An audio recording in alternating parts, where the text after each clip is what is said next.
Anyway, yeah, so this is collaboration work with the University of Toronto and Imperial College, which is mine. I'm a physicist, so I kind of humbly approach the archaeologists with a bit of maths, and hopefully everything works out fine. Essentially, what I'm trying to do is it's kind of like maximum ignorance modeling. So we're kind of going back to basics, as is my maximum ignorance of archaeology. So so Paula's should be around later, but if not, that's fine. And that's in collaboration with Ray Rivers, who's my supervisor, and Tim Evans, who's my supervisor, and they're physicists as well. So, warming up, I'll just get on with it.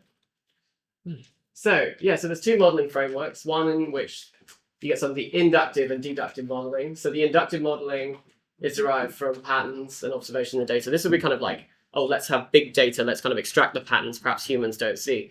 But often the case, we don't usually end up with such detailed data. The deductive modeling process is kind of say, oh, well, I imagine the interaction takes place as a function of distance. I imagine the interaction takes place as a function of some other property, geography, the cultures, predispositions to interact with parties you already have. And this is sort of the fallback position for poor data. So what we see is that the problem is we have big data, but not poor, just lots of stuff. We have lots of stuff catalogued with poor statistics. So we kind of call it dirty data in a kind of funny way. And we need to negotiate between these two pathways. And with our work with the Mycenaean Aegean, we're saying,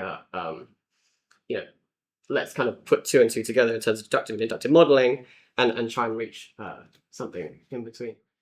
So the talk plan here is kind of doing inter and local data. We're kind of looking at the pots, where they come from. That's maybe the import origin. And then the relationship, the network, which is formed as a result of saying, oh, these two pairs are interacting with each other via imports. We won't have time to look at the local network, which is kind of on Crete itself, and the multiple scales at which the interactions occur won't be fully addressed here, so because we've only got 15 minutes. There we go. So what the data is, thanks to Paula from the University of Toronto, we've got this LM3 data, and I said the art is in 3 time slices, but for this we're just going to conflate 3 or more.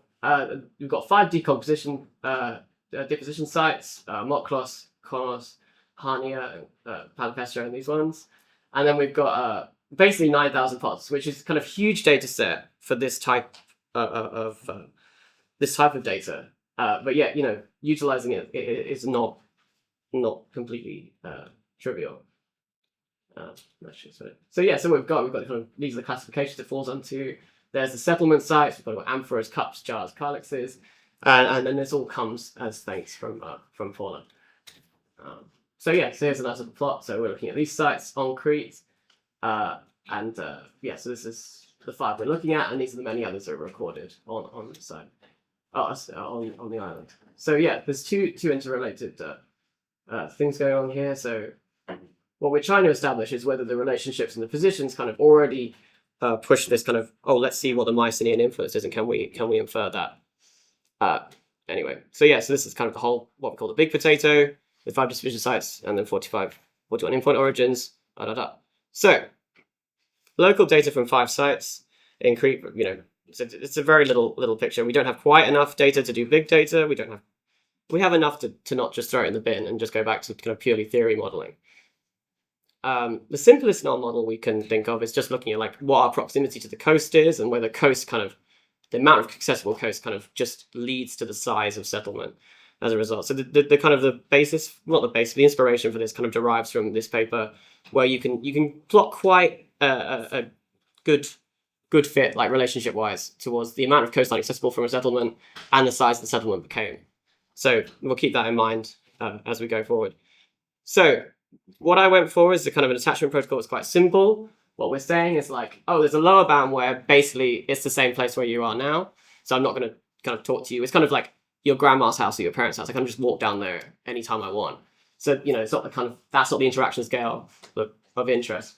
You kind of say, what's the upper bound? Where can I travel to by car or by, some sort of feasible means? And then beyond would be something like, I need a ship or something like that. So you could find this kind of I say Goldilocks region where I say, oh, this is what I'm going to travel within this mode of transport, this type of interaction.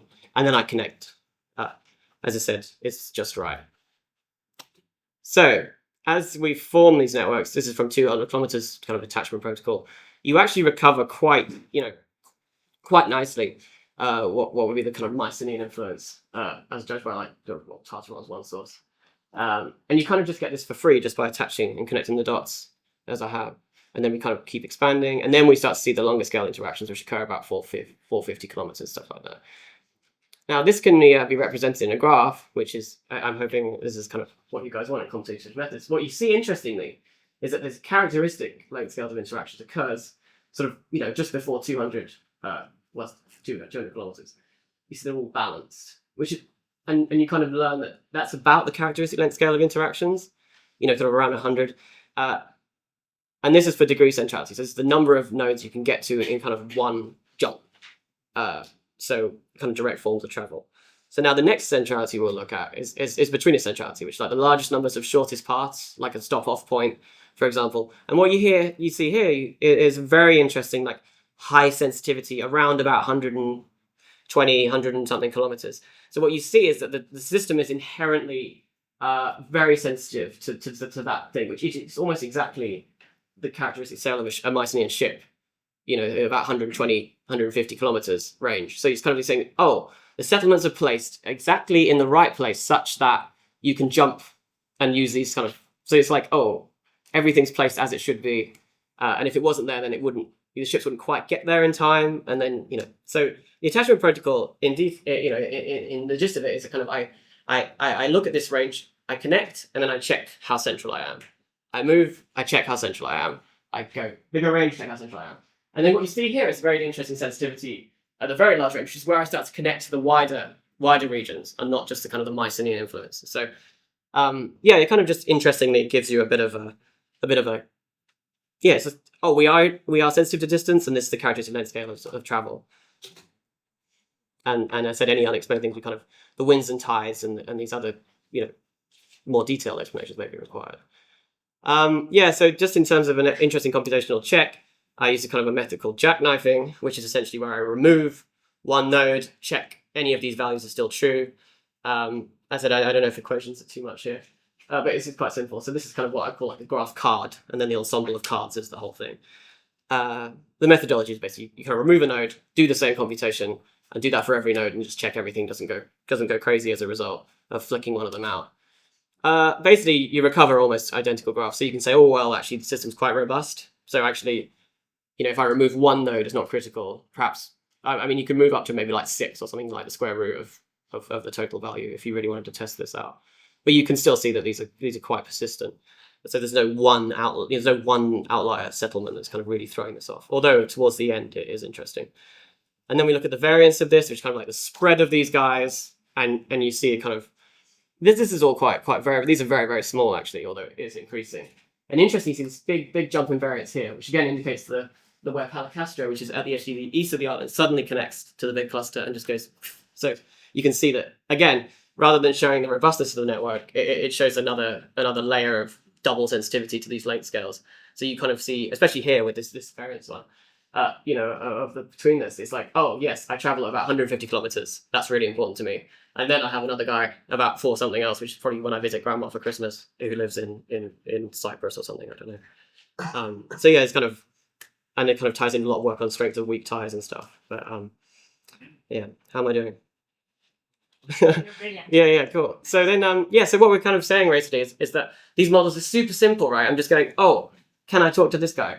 Can I talk to this guy? How important am I? Can I talk to this guy? How important am I? So can a caricature possibly capture all this interesting archaeology and interesting interactions? Some of it works, some of it doesn't. So kind of this is the kind of the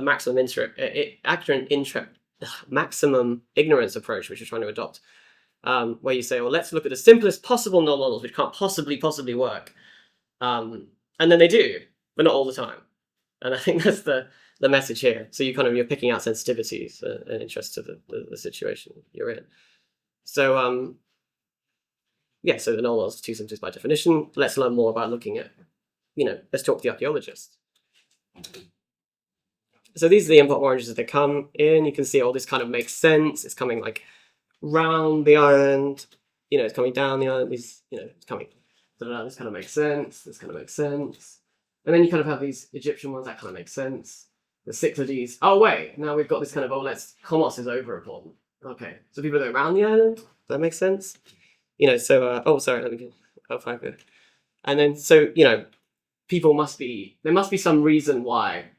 And I took some other archaeologists saying all this kind of leftover, ports. So once you build a port, obviously you have to, that's a drawing of itself. Its settlements a certain size, it's a drawing of itself, which could make up for some of the reasons why these things don't work.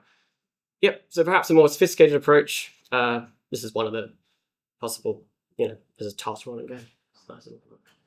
Okay, so the wind and tides have to go certain ways round with the tides, so that will give you a preference kind of hopping across the island. Maybe you have to hop around. And the Ulabaram routes as well are all super interesting. And if you look at this, it kind of, it echoes that situation. If you give it some sort of minimum jumping distance, and you kind of go for that. So in conclusion, you say this is a simple distance attachment protocol.